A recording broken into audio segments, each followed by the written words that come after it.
আমার মায়েরা গো, হাসান আর হুসাইন হঠাৎ করে মা আয়েশা রাদিয়াল্লাহু তাআলা আনহার বাড়িতে গেলেন। মা আয়েশা রাদিয়াল্লাহু তাআলা আনহা চমকে উঠলেন। হঠাৎ করে হাসান আর হুসাইন আমার বাড়িতে এসেছেন। মা আয়েশা রাদিয়াল্লাহু তাআলা আনহা অবাক হয়ে গেলেন। দু ভাই হঠাৎ করে এসেছে, কি না বলতে পারে, কি না বলবে। হাসান আর হুসাইন কথা বলে না, দুইটা চোখের পানি ছেড়ে দিয়েছেন। তার কারণ 3 দিন ধরে না খেয়ে থাকার পরেও বড় আশা করে নানির বাড়িতে যাইতেছে, হয়তো 2টা খাবার খাইতে পারবে। তারা কথা বলে না। মা আয়েশা রাদিয়াল্লাহু তাআলা আনহার মুখের দিকে তাকাইয়া থমকে দাঁড়াইছে। কারণ খাওয়া মুখ আর না খাওয়া মুখ দেখলে তো বোঝা যায় মা আয়েশা রাদিয়াল্লাহু তাআলা আনহার মুখটা শুকনা হয়ে গেছে। তারা কোনো কথা বলে না, তারা দাঁড়িয়ে আছে। মা আয়েশা রাদিয়াল্লাহু তাআলা আনহা বললেন, ও আমার আদরের নাতিরা গো, হঠাৎ করে তোমরা 2 ভাই এসেছো, কি হয়েছে? তোমার মা কেমন আছে? হাসান আর হুসাইন বলতেছে, নানি আমরা 2 ভাই এসেছি, মার কাছে বলবেন না। নানি, আমার মা যদি কষ্ট পেয়ে যায় তাহলে আমার রাসূল কষ্ট পেয়ে যাবে, আর আমার রাসূল যদি কষ্ট পেয়ে যায় আমার আল্লাহ কষ্ট পেয়ে যাবে। তবে নানি, আমরা এসেছি, নানিকে বলবেন না।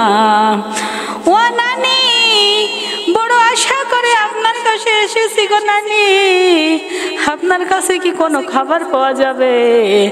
যদি আপনার ঘরে একটু খাবার থাকে গো নানি, জলদি করে আমাদেরকে একটু খাবার দান, নইলে আমরা বাঁচবো না। আমার মাজান গো, যেই ফাতেমাকে আল্লাহ তাআলা রব্বুল আলামিন জান্নাতের সর্দারিনী বানিয়েছেন, সেই ফাতেমার কলিজার টুকরো পর্যন্ত না খেয়ে থাকছেন 7 দিন 15 দিন পর্যন্ত। হাসান হুসাইন বললেন, নানি, ও নানি, আপনার কাছে কি কোনো খাবার আছে নানি? যদি আপনার ঘরে একটু খাবার থাকে গো নানি, জলদি করে আমাদেরকে একটু খাবার দাও, নইলে আমরা বাঁচবো না। মা আয়েশা রাদিয়াল্লাহু তাআলা আনহা বললেন, নানা ভাই গো, তোমার ঘরে কয়দিন ধরে খাবার ফুরাইয়া গেছে? নানি, 3 দিন ধরে খাবার ফুরাইয়া গেছে। ও নানু ভাই, তোমার মায়ের ঘরে 3 দিন ধরে খাবার ফুরাইয়া গেছে, আর তোমার নানার ঘরে 17 দিন ধরে খাবার ফুরাইয়া গেছে। আমার মা জানে গো, মা আয়েশা রাদিয়াল্লাহু তাআলা আনহা হাসান হুসাইনকে বুকের মধ্যে জড়াইয়া ধরলেন। বড় কষ্ট করে একটু খাবার তাদের মুখে দিতে পারলো না। হাসান আর হুসাইন আবার বাড়ির দিকে রওনা দিলেন। যাবার পরে একটা মসজিদের ভিতরে তারা প্রবেশ করলেন। মসজিদের ভিতরে প্রবেশ করে দেখেন গো মা, বেলাল রাদিয়াল্লাহু তাআলা আনহু মসজিদের ভিতরে শুয়ে আছে। আল্লাহ রাসূলের ঘরে যদি খাবার থাকে তবে বেলালের পেটে যায়, আল্লাহ রাসূলের ঘরে যদি খাবার না থাকে বেলালের পেটে খাবার যায় না। আমার মায়েরা গো, বেলাল রাদিয়াল্লাহু তাআলা আনহু বললেন, ও হাসান হুসাইন, হঠাৎ করে তোমরা আমার মসজিদে এসেছো, কি হয়েছে কিছু বলবা? হাসান হুসাইন কোনো কথা বলে না। হাসান হুসাইন চুপ করে দাঁড়িয়ে আছে। 2 ভাই 2টা চোখের পানি ছেড়ে দিয়েছে। বেলাল বুঝতে পেরেছে। মসজিদের ভিতরে দেখেন গো মা, কোনো খাবার আছে কিনা। দেখে মাত্র 4টি খেজুর আছে।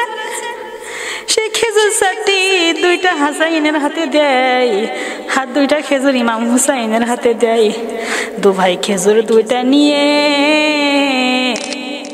এমন সময় হাসাইন ডাকতে বলতেছেন, ভাইয়া গো, এই খেজুর নিয়ে যদি আমরা বাড়িতে যাই, মা জিজ্ঞেস করবে এই খেজুর তোমরা কোথা থেকে নিয়ে আসলে।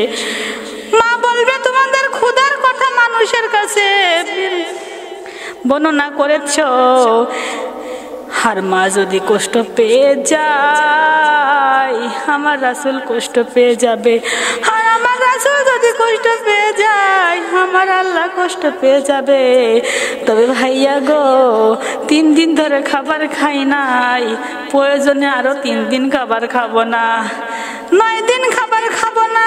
এভাবে না খাইতে না খাইতে যদি মরিয়াও যাই, তবে আমার মাকে কষ্ট দিতে পারবো না, এমনকি রাসূলকে কষ্ট দিতে পারবো না, আমার আল্লাহকেও কষ্ট দিতে পারবো না। আমার মা জান, সেই ফাতেমাকে আল্লাহ তাআলা রব্বুল আলামিন জান্নাতের সর্দারিনী বানিয়েছেন। সেই ফাতেমার কলিজার টুকরো সন্তান পর্যন্ত না খেয়ে থাকছেন 7 দিন 15 দিন পর্যন্ত।